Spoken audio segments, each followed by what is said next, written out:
اچھا، تدلیس کا مسئلہ ہم دیکھ رہے تھے. آج ہم شروع کریں گے اگلا اس کا جو انہوں نے باب باندھا ہے، المدلس. اور اس کے اندر بہت سی امپورٹنٹ ابحاث ہیں. اس کو میں شاید دو حصوں میں تقسیم کروں گا. ایک آج ہم کچھ گفتگو کریں گے اس کے اوپر، باقی گفتگو اس کی جو ہے نا وہ اگلی کلاس میں ہوگی. یہاں سے شروع کرنا ہے ہم نے. المدلس، بسم اللہ الرحمن الرحیم. حافظ فرماتے ہیں ما رواہ الرجل عن آخر ولم يسمع منہ او لم يدرک. کہ یہاں پر حافظ ذہبی تدلیس کی تعریف اس طرح سے کرتے ہیں کہ جب کوئی شخص کسی ایسے دوسرے شخص سے روایت کرے جس سے اس نے سماع نہ کیا ہو یا اس کو پایا نہ ہو، ٹھیک ہے نا، لم یدرک ہو. یہاں سے بڑی آپ نے غور سے میرے جو ہے نا آج کلام کو سننا ہے، سمجھنا ہے، کیونکہ اس میں کچھ انشاءاللہ بہت سی کچھ نئی چیزیں ہیں. اس پوری چیز کے حوالے سے انشاءاللہ وہ میں آپ کے ساتھ میں شیئر کروں گا.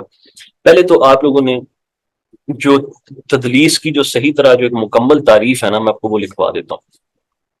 تدلیس کی جو صحیح تعریف ہے میں عربی میں آپ کو وہ ڈکٹیٹ کروا دیتا ہوں. یہ شیخ حاتم العونی نے اس کو جو ہے نا اس کو اس طرح تعریف اس کی بیان کیا، اس کو معرف کیا ہے. کہتے ہیں ایہام، وہم سے، ایہام بخلاف الحقیقت الاسنادیہ قد یخفی عیبا فیہا یصدر عمدا او بغیر عمد بنوع من التأول.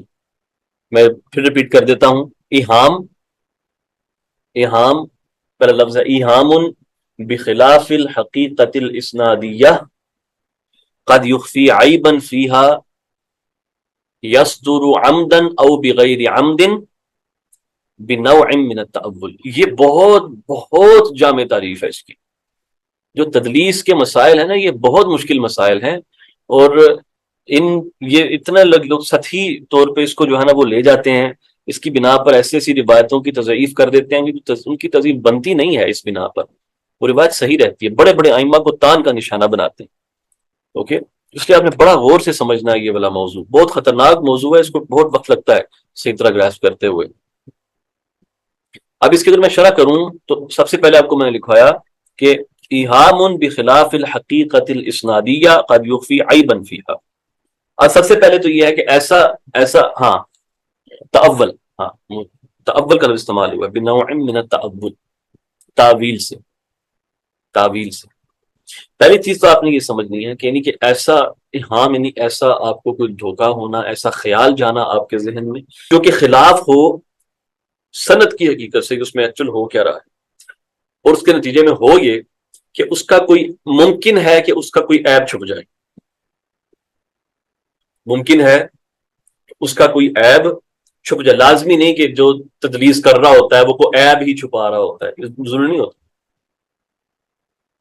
ممکن ہے اس چکر میں کیا ہو، کوئی عیب چھپ جائے سند کا.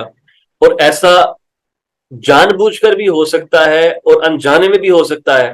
یہ حرکت جو ہوتی ہے جانے اور انجانے دونوں صورتوں میں ہو سکتی ہے. البتہ یہ ایک تعویل کے ساتھ ہوگی تو پھر ہم کہیں گے کہ یہاں پر تدلیس ہوئی ہے. تعویل کا مطلب میں یہاں پر آسان الفاظ میں کر دوں کہ اگر آپ راوی کو بینیفٹ آف ڈاؤٹ دیں گے نا، بینیفٹ آف ڈاؤٹ کہ اس نے اس لیے کیا ہوگا، جان بوجھ کے نہیں کیا ہوگا، فلاں فلاں وجہ ہوگی، آپ جسٹیفائی کر دیں تو تب تدلیس ہوگی. اگر آپ جسٹیفائی نہ کر سکیں، اس کی تعویل نہ دے سکیں، تو اس کے اوپر تہمت لگے گی سرکہ حدیث کی بھی کہ اس نے چرائی ہے حدیث، یا وہ متہم بنے گا سیدھا سیدھا کہ اس نے جان بوجھ کے حرکت کی.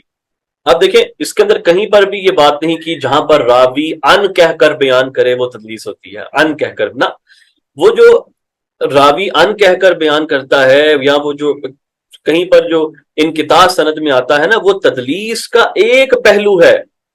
وہ مکمل تدلیس کی فلسفی یہ نہیں ہے. اصلاً تدلیس عیب کے چھپانے کو کہتے ہیں. اس کا اگر آپ وہ اگر لغوی معنی اگر دیکھیں نا، لغوی معنی تو وہ یہ ہوتا ہے اختلاط النور بالظلم، روشنی کو تاریکی سے ملا دینا، اس کو تدلیس کہتے ہیں. پھر تدلیس کو بنیادی طور پہ دو حصوں میں یا دو اقسام میں اس کو وہ کیا جاتا ہے، ڈیوائیڈ کرتے ہیں. اس کی 2 ٹائپس بنتی ہیں آگے سے تدلیس کی. ایک کو کہتے ہیں، ویسے بعض لوگ 3 بھی بناتے ہیں، تیسری کا ذکر میں اینڈ پہ تھوڑا کر دوں گا، لیکن ابھی 2 پہ فوکس کریں، وہی مین ہے. وہ قلیل ہے، نادر، ٹھیک ہے نا، بہت ریئر ہے. ایک ہے تدلیس الاسناد اور ایک ہے تدلیس الشیوخ. اب یہ جو تدلیس الاسناد ہے اس کا تعلق ہوتا ہے انقطاع کے ساتھ. وہ جو راوی ان کہہ کر یا کسی ایسے سیغے سے روایت کر دیتے ہیں کہ جس کے اندر احتمال ہوتا ہے کہ سماع ہوا یا سماع نہیں ہوا، دونوں کا احتمال ہوتا ہے، ان، قالا وغیرہ اس طرح کے سیغوں کا استعمال کرنا، یہ تدلیس الاسناد کے تحت آتا ہے. عام طور پر جب لفظ تدلیس استعمال کیا جاتا ہے تو اس سے تدلیس الاسناد مراد لی جاتی ہے، جبکہ اصلاً تدلیس کے اندر تدلیس الاسناد اور تدلیس الشیوخ یہ دونوں شامل ہیں. اور تدلیس الشیوخ کس کو کہتے ہیں؟ تدلیس الشیوخ کہتے ہیں کہ کوئی راوی اپنے شیخ کا اس طریقے سے نام لے کہ وہ شیخ پہچانا نہ جائے. مثلا کبھی وہ کہہ رہا ہے محمد بن اسماعیل، کبھی کہے ابو عبداللہ ابن ابراہیم، کبھی کہے ابو عبداللہ محمد، کبھی کہے محمد بن ابراہیم، اور کبھی کہے محمد بن اسماعیل الجعفی. اس طرح مختلف نام لے، حالانکہ یہ سارے کے سارے نام امام بخاری کے ہیں. تو آپ کا نام محمد بن اسماعیل بن ابراہیم، اوکے، اب عبداللہ آپ کی کنیت ہے. آپ کو یہ بات سمجھ آئیے؟ تدلیس الشیوخ کے اندر انقطاع نہیں ہوتا یار، یہ سمجھیے گا. وہاں پر راوی کا اسقاط نہیں ہوتا، سند منقطع نہیں ہوتی، بس وہ کوئی راوی ایسا راوی کا نام اس انداز میں لے لیا جاتا ہے کہ اس کو پہچاننا مشکل ہو جاتا ہے اس مقام کے اوپر کہ بندہ کون ہے. اس کو تدلیس الشیوخ کہا جاتا ہے. اب آ جاتے ہیں تدلیس الاسناد کی طرف. وہ کیا ہوتا ہے؟ تدلیس الاسناد کے اندر دو پہلو ہوتے ہیں. ایک سائڈ تو یہ ہے کہ ایک آدمی اپنے شیخ سے بعض حدیثوں کا اس نے سماع کیا ہو اور بعض حدیثوں کو اس نے کسی ایک اور واسطے سے اپنے شیخ سے وہ روایت کرتا ہو. یعنی شیخ کی اگر فرض کرو 10 حدیثیں تھیں، 10 میں سے 7 ایسی ہیں جو اس نے ڈائریکٹ سن لی ہیں، 3 ایسی ہیں جو اس نے ڈائریکٹ نہیں سنی بلکہ کسی اور سے سنی. اب لیکن جب وہ روایت کرنے پر آئے تو وہ 10 کی 10 اس طرح سے روایت کرے کہ وہ اس واسطے کا ذکر نہ کرے. یہ ہے تدلیس الاسناد. اور یہ تدلیس الاسناد کی پہلی قسم ہے. دو اقسام بنتی ہیں اس کی. یہ پہلی قسم ہے اس کی کہ جس کے اندر بعض حدیثوں کا سماع ہوتا ہے، بعض کا سماع ہوتا ہے اور بعض کا سماع نہیں ہوتا، لیکن وہ روایت اس طرح سے کرتا ہے کہ اس سے یہ وہم جاتا ہے کہ جیسے سب کا ہی سماع موجود ہے. دوسری صورت اس کی یہ ہے کہ آدمی اپنے معاصر سے جب روایت کرتا ہے، اپنے کنٹمپرری سے جب روایت کرتا ہے، تو ان دونوں کے درمیان یا تو اصلاً سماع ہی ثابت نہیں ہوتا یا اصلاً ملاقات ہی ثابت نہیں ہوتی. سماع تو دور کی بات ہے. تو معاصرت ہے لیکن اس کے باوجود نہ تو سماع ثابت ہوتا ہے نہ ملاقات کوئی ثابت ہوتی. تو ایسے آدمی سے جب ڈائریکٹلی آپ روایت کرو گے، ان کہہ کر روایت کر دو گے تو اس میں احتمال آ جاتا ہے نا کہ ہاں بھائی پتہ نہیں سنیا کہ نہیں سنا اس نے حدیث کو. تو اس کو یہ بھی تدلیس الاسناد ہے اور یہ تدلیس الاسناد کی دوسری قسم ہے. آپ کو یہ دونوں قسمیں سمجھ آ گئی؟ پہلی میں یعنی پارشل سماع ہوتا ہے شیخ کی مرویات کا، اور دوسری کے اندر کلیتاً سماع نہیں ہوتا، معاصرت دونوں میں ہوتی ہے. اب اگلی چیز آپ نے سمجھنی ہے کہ ہم لفظ استعمال کرتے ہیں نا کہ ادراک ہونا. یہاں پر حافظ ذہبی نے، اگر آپ ان کی مقتضا کو دیکھیں تو انہوں نے لفظ ادراک استعمال کیا ہے. او لم یدرکہ، جہاں اس کا سماع بھی نہیں کیا ہوتا یا اس کا ادراک نہیں ہوتا. تو سماع جو ہے نا، سبحان اللہ، جس کا آپ کو میں نے واضح کر دیا. ادراک کا مسئلہ دیکھیں. ادراک جو ہوتا ہے یہ دو طرح کا ہوتا ہے. ایک ادراک زمنی ہوتا ہے اور ایک ادراک بدنی ہوتا ہے. ادراک زمنی سے مراد یہ ہے جس کو آپ معاصرت کہتے ہیں، کنٹمپرری ہونا کسی کا، اس کو ادراک زمنی کہا جاتا ہے. اور ادراک بدنی کہتے ہیں ملاقات کو. آپ اب یہ سبحان اللہ، بہت سے لوگ، جن لوگوں کو یہ فرق نہیں پتا نا کہ ادراک کا یہ دو لفظ اس طرح سے استعمال ہوتے ہیں. جب وہ بعض صحابہ کرام کے متعلقہ جو کتابیں لکھی گئی ہیں، جیسے کہ الاستیاب ہو گئی یا الاستابہ وغیرہ ہو گئی، تو اس میں بعض لوگوں سے متعلق اس کے اندر وہ یہ جملہ پڑھتے ہیں کہ لہو ادراک، ٹھیک ہے نا، ادرک النبی صلی اللہ علیہ وآلہ وسلم، تو وہ اس سے یہ دھوکہ کھا جاتے ہیں کہ شاید اس کی یہ کہا جا رہا ہے کہ اس نے آقا دو جہاں صلی اللہ علیہ وسلم کی زیارت کی ہے، شاید زیارت کی، یہ معنی نہیں ہے اس کا۔ آپ کو میں نے بتایا کہ ادراک دو طرح کا ہوتا ہے، ایک زمانی اور دوسرا بدنی۔ تو جب وہ لفظ ادراک استعمال کر رہے ہوتے ہیں نا اس مقام پر، تو وہاں پر عمومی طور پر ان کی جو مراد ہوتی ہے وہ ادراک زمانی ہوتی ہے، کہ اس نے آقا دو جہاں صلی اللہ علیہ وسلم کا زمانہ پایا ہے، ٹھیک ہے، اس سے یہ لازم نہیں آتا اس نے زیارت بھی کی ہو۔ چلیں، آپ کو یہ ادراک والا معاملہ بھی سمجھ آ گیا کہ نہیں آیا؟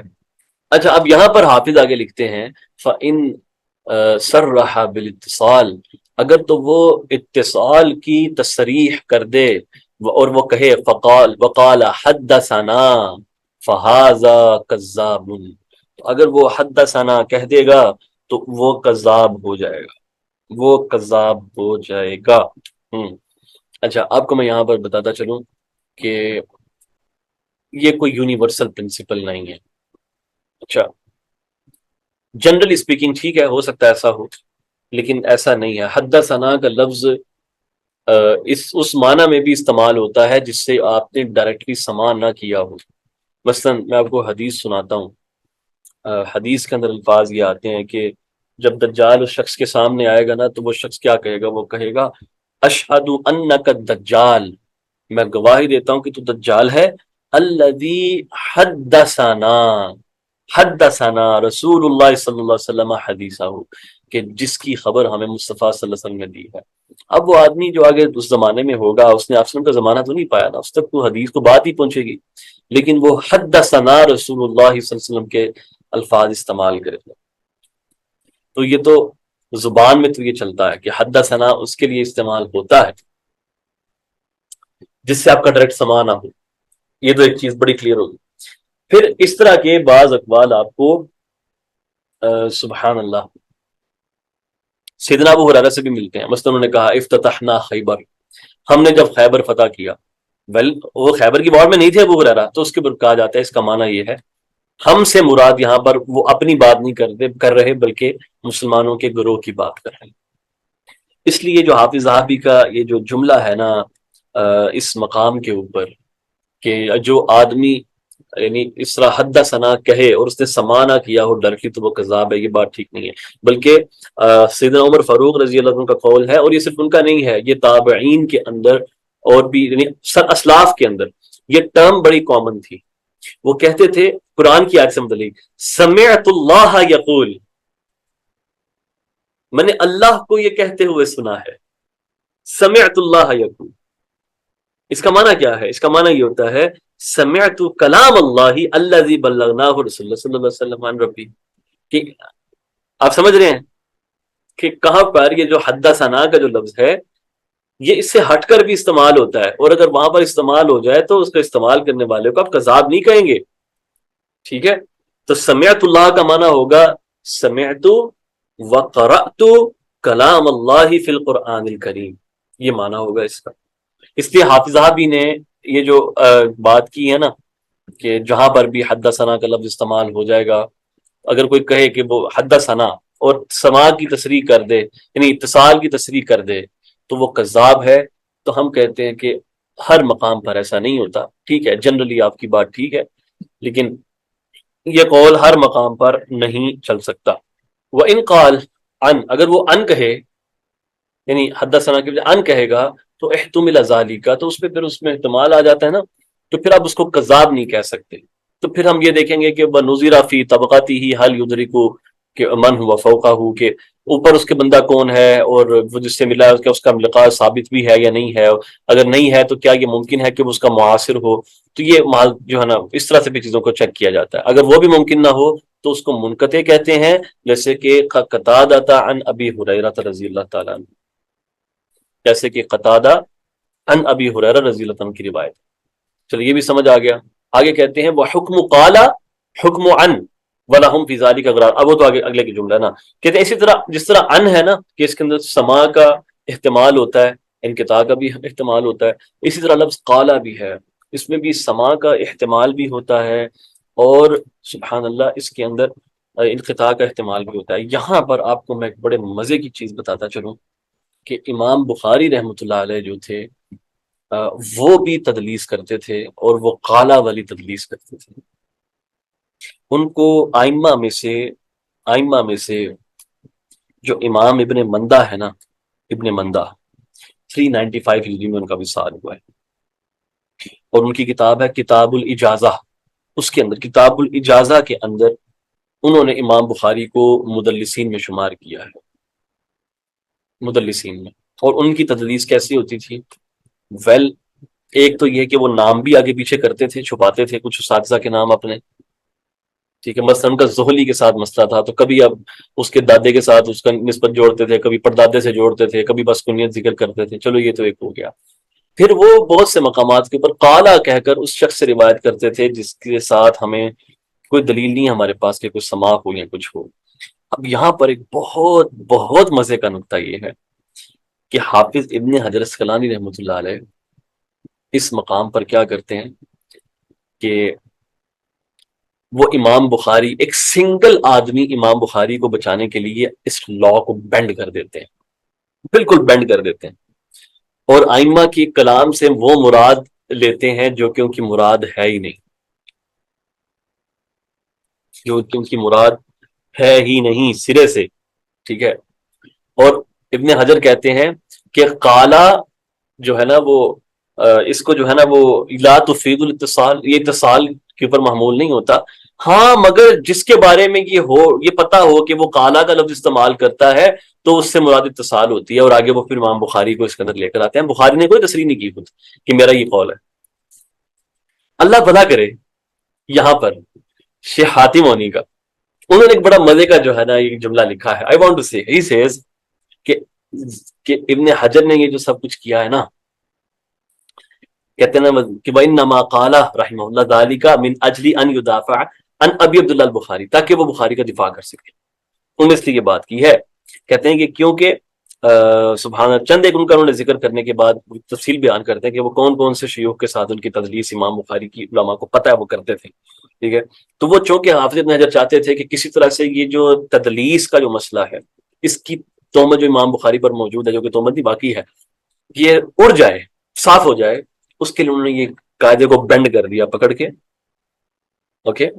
کہتے ہیں کہ صحیح یہ ہے کہ ان هذا الدفاع على حساب هذه القاعده غیر صحیح، یہ صحیح دفاع نہیں کیا انہوں نے۔ کہتے ہیں کہ کیونکہ لأن القاعدة حکم کلی، اس یہ ایک حکم کلی ہوتا ہے، اوکے، یہ ہر اس کے اوپر لگتا ہے، اوکے، تمام جتنے بھی افراد ہوتے ہیں ان کے اوپر اپلائی ہوتا ہے۔ وردها من اجل فرد بعینہ وَإِن كَانَ أَبَا عَبْدِ اللَّهِ البخاری ذریعۃ الی رد مئات الروایات۔ کہتے ہیں کہ یہ جو اس طرح کے جو قواعد ہوتے ہیں ان کو رد کر دینا کسی ایک کو بچانے کے لیے، چاہے وہ امام ابو عبداللہ بخاری ہی کیوں نہ ہو، اس کا نتیجہ پھر یہ نکلتا ہے کہ آپ کئی 100 روایتوں کو رد کرتے ہو صرف اپنے اس قاعدے کے پیچھے۔ وَهَذِهِ مُفْسَدَةٌ عَظِیمَةٌ اکبر من مفسدة ان یوصف البخاری بالتدلیس النادر۔ کہتے ہیں یہ زیادہ بڑا فساد ہے اس چیز سے، اس سے زیادہ نقصان ہو جائے گا، ہوتا ہے بلکہ، بنسبت اس کے کہ آپ بخاری کو کر دو اس کو تدلیس کے ساتھ موصوف کہ ہاں بھائی نادر تدلیس کر لیا کرتے تھے، ٹھیک ہے، کہ جو ان سے پہلے بھی لوگوں نے کی ہیں، ائمہ نے کی، ان کے بعد بھی ائمہ کرتے رہے، بس سمجھ آئیے آپ کو۔ تو پلیز یہ جو صحیح ہے نا بخاری اور مسلم، اس کو بت نہیں بنانا آپ لوگوں نے۔ آپ کو میں نے پہلے دن سے یہ بات سمجھائی ہے کہ یہ پورا جو ہے نا یہ شافی انٹرپرائز ہے، تو ان لوگوں نے جس طرح جتنی کوشش زور لگا دیا نا بخاری مسلم کو ختمی کرنے پہ، آپ نے ان کی باتوں میں نہیں آنا۔ جہاں پر یعنی یہ کرتے ہوئے کریں گے، کرتے کیا ہے فی الحقیقت، فی الواقع یہ چیز ہے کہ جب اب روز آپ کو کچھ پڑھائیں گے، آپ بخاری مسلم سے باہر حدیثوں کو ڈھونڈیں گے نا، آپ کہیں گے اس کے لیے یہ رول، اس کے لیے یہ رول، آپ ڈھونڈتے رہیں گے، یار والی حدیث کچھ لبی یہ تو ضعیف بن رہی، ضعیف بن رہی ہے۔ آپ کی نظر جیسے ہی پیچھے پڑے نا بخاری مسلم کے پیچھے، آپ نے کہنا اوئے اس کے اندر بھی تو وہ حدیث ہے، نہیں نہیں نہیں ادھر نہیں دیکھنا، آگے دیکھو آگے دیکھو، ادھر نہیں دیکھنا، بخاری مسلم کی طرف وہ ساری پروٹیکٹڈ امت کا اجماع ہے، آگے دیکھو ادھر نہیں بات کرنی۔ یہ چلتا ہے، یہ تماشا ان کا، اوکے۔ تو ایک پرنسپل نہیں ہے کہ بخاری مسلم کے اوپر آ کے ان کے پرنسپلس کچھ اور وہاں پر ہو جاتے ہیں، ٹھیک ہے، وہاں پر کچھ اور چلا لیں گے، بخاری مسلم سے باہر ہم کچھ اور چلا لیں گے، فائن۔ یہ انکنسسٹنسی ہے شفافیہ کے اندر. اور جو حافظ ابن حجر سے یا ابن صلاح سے جو زیادہ انفلوئنسڈ محدثین ہیں نا، ان لوگوں کے اندر یہ انکنسسٹنسی پائی جاتی ہے. جو محدث بنے ہیں صرف حافظ ابن حجر کی باتوں کو سن کے، انہوں نے پیچھے اصلاً جا کے کلام نہیں دیکھا کہ کہانی کیا ہوئی پیچھے. یہ ایک امپورٹنٹ پوائنٹ تھا اس مقام کے اوپر. تو ٹھیک ہے، ہم ایک کام کرتے ہیں، اس کو یہیں پر روکتے ہیں آج کی اس چیز کو نا. آگے پھر انشاءاللہ ہم تدلیس کے مسئلے کو اللہ نے چاہا تو اس کو مکمل کر لیں. ٹھیک ہے، اللہ تعالیٰ آپ کے لیے ثانی فرمائے، خیر فرمائے انشاءاللہ انشاءاللہ. بارک اللہ فیکم، بارک اللہ فیکم. اپنا خیال رکھیے جی. السلام علیکم و رحمۃ اللہ وبرکاتہ.